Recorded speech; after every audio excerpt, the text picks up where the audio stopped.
Okay, well, welcome everybody. Glad to have you here today. Today we're going to ask Professor Trevor Harrison 5 questions on the interdisciplinary view, his interdisciplinary view of sociology, and how this informs his research. My name's Rick Mueller. I'm a professor in the Department of Economics at the University of Lethbridge, and I'm going to introduce Trevor Harrison to you right now, and we'll talk a little bit about him and I, or him in particular, and his work, and some of the things we've done together, and things like that. Anyway, Trevor Harrison. Trevor W. Harrison is professor of sociology at the University of Lethbridge, and he's also interim director of the Prentice Institute for Economy and Population, which is also at the University of Lethbridge. He's also director of Parkland Institute, which is an Alberta-wide research organization. It's housed at the University of Alberta campus. Dr. Harrison is best known for his studies in political sociology, political economy, and public policy. He is co-author or co-editor of 9 books, and a very frequent contributor to the public media, including radio and television, as well as now the public professor, apparently. I guess Trevor and I have known each other for quite a few years, probably since you started here back in the early noughts, I suspect, and we've been doing work together for the last year or so. Some pretty things, we're doing a lot of stuff on the Alberta economy and Alberta politics, which is Trevor's interest as well. And throwing things together as quickly as we possibly can, given the rapidly changing nature of what's going on in Alberta. A year ago, we were working on the McKinnon report, and our response to the McKinnon report, which was released back September 2019. At that time, certainly, we were not thinking we would be doing this type of thing on Zoom. I didn't even know what Zoom was back then. And I don't know if Trevor did either. Anyway, we're thrilled to have Trevor here today, and we have five questions prepared for him. And I'm very thrilled to be here too, Rick, I must say. It's good to see you, and it's been great working with you, so good to be here again today. Oh, wow, we're having a real bromance today, aren't we? Anyway, okay, question number 1. Your discipline is sociology, but your topics of research and approach generally might surprise viewers as not seemingly immediately to be sociological. Tell us of your vision of sociology and how you came to that vision. Yeah, a lot of my work is certainly very interdisciplinary.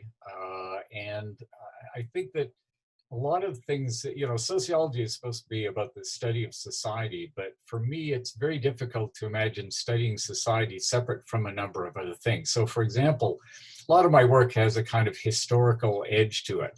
And my explanation for that, I tell students quite often, if you take a photo of what's going on right now, you have an idea of what's happening now. But in order to understand how we got here, it's better to think of it as a video. So you trace back to decisions and events that led us to where we are. And that's why I think a kind of history is important there. But the other thing in sociology is we're very interested in power. And you can't talk about power separate, for example, from the economy, from the marketplace, or from politics. So the decisions made by the state, by laws, these also inform the kind of society we have. And so my work tends to be very interdisciplinary that way. And a lot of my students are actually surprised, and I think most of them, though, by the end of taking a class with me, are fairly pleased with it because it sort of broadens their sense of what we're actually doing here. And my other point I make to students is, I think it's unfortunate that over the last 150, 200 years, we've become very narrowly disciplinary and not looking across to other disciplines that can inform our research. So again, a lot of my work is interdisciplinary, and I try to emphasize that in most of my classes. Yeah, I think that's a good point you make about how narrow the disciplines have become. Certainly, I mean, it was only in the mid-'60s, for example, the Canadian Economic Association and the Political Science Association kind of went their separate ways.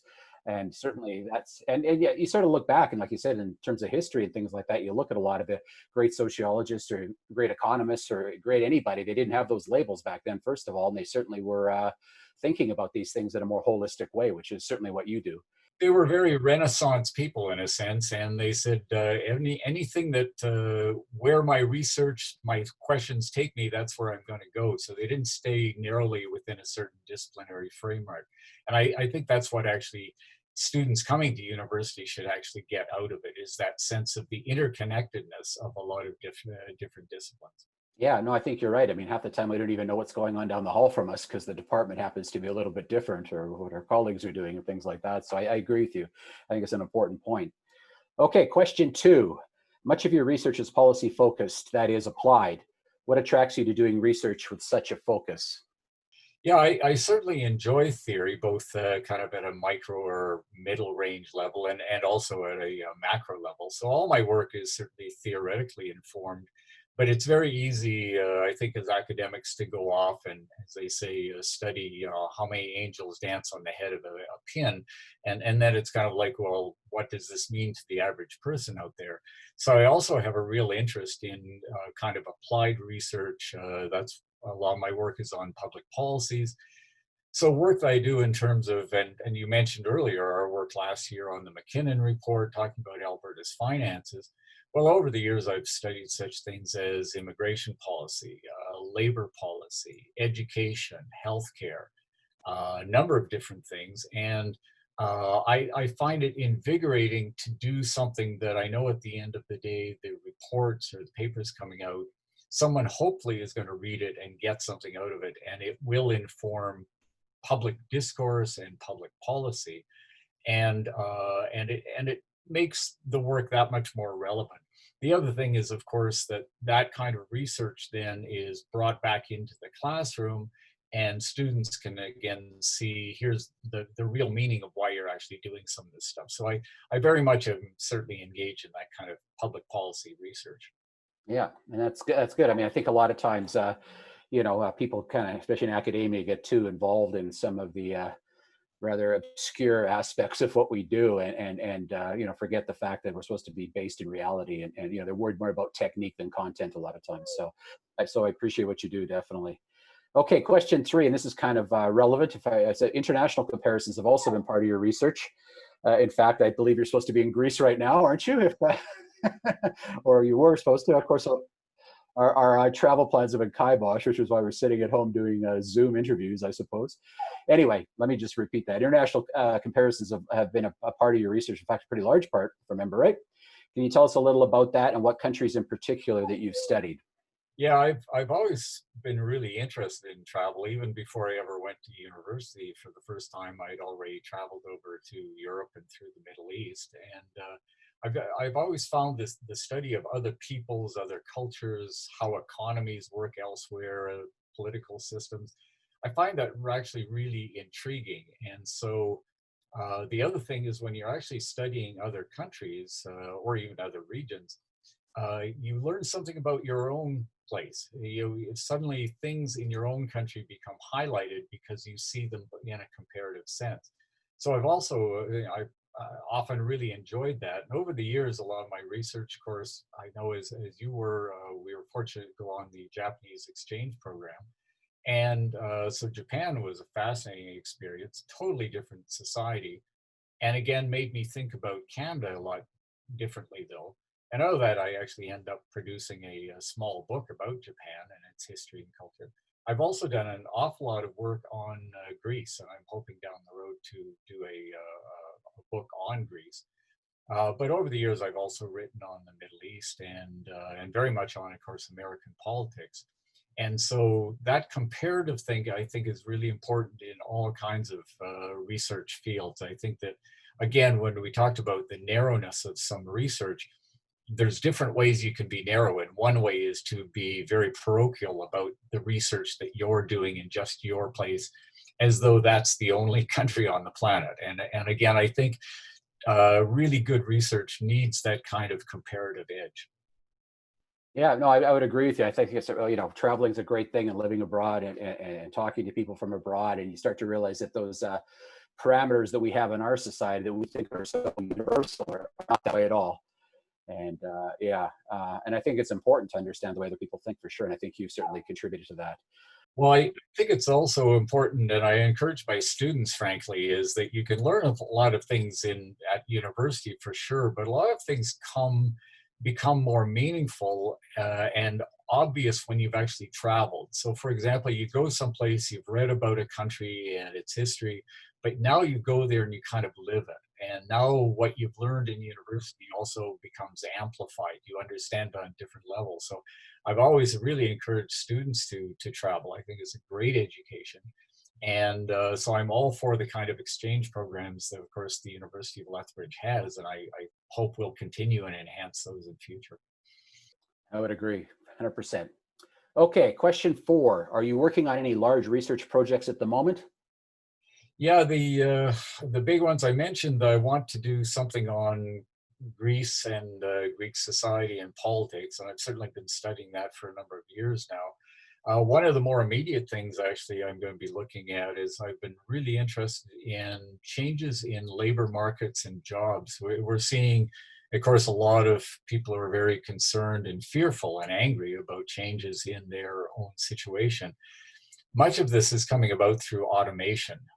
So I'm interested in how labor markets are changing and how uh, our perceptions of what is going to be a job 5 years from now is may not be correct at all. And in fact, of course, you and I have talked about the recent announcement from the Alberta government about studying post-secondary and preparing people for the labor market. Well, it's not quite clear that we can actually forecast what that labor market is going to be. And so, in some sense, a general but very critical education is important to be adaptable to whatever that labor market's going to be. So, part of my real interest right now is around the changing labor market. Second thing I'm really interested in that it ties to that is the anger and frustration and fear that a lot of people have about the future. And I think that's really leading to much of the kind of politics, particularly right-wing populist politics we've seen last years, where it's very easy to get people angry because they don't understand what's going on. So I'm interested in that rise of populism again, something I've written a lot about over the years. And again, the third thing, the big topic for me would be about writing something about Greece because it's Greece, because of its size, is a good kind of test case for seeing how different kinds of policies have played out there and the consequences of it in terms of, for example, austerity. So.